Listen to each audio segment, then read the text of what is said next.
gates and doors were barred, and all the windows fastened down. I spent the night in sleeplessness and rose at every sound, half in hopeless sorrow, half in fear the day would find the soldiers breaking through to take us all away.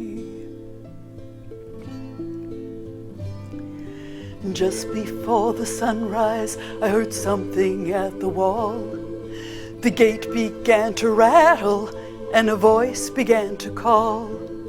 I hurried to the window and looked out into the street, expecting swords and torches and the sound of soldiers' feet.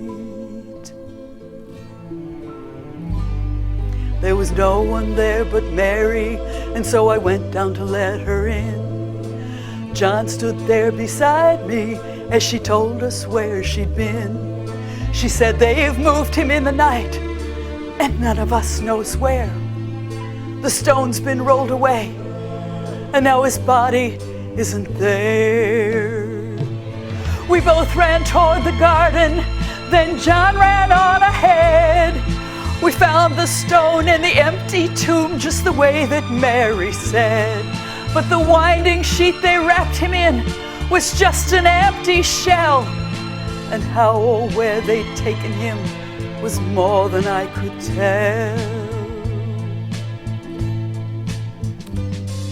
Well, something strange had happened there, but what? I didn't know.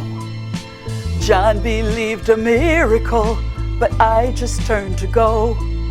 Circumstance and speculation couldn't lift me very high, 'cause I'd seen them crucify him, and then I saw him die.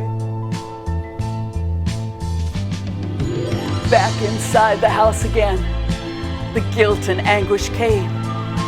Everything I'd promised him just added to my shame.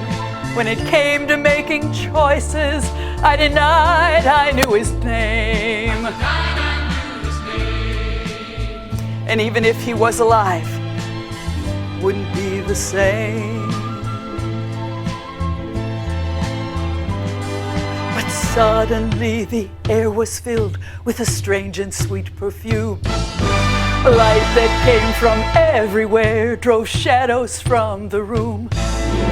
Jesus stood before me with his arms held open wide, and I fell down on my knees and just clung to him and cried. He raised me to my feet, and as I looked into his eyes, love was shining out from him like sunlight from the skies. Guilt and my confusion disappeared in sweet release, and every fear I'd ever felt just melted into peace.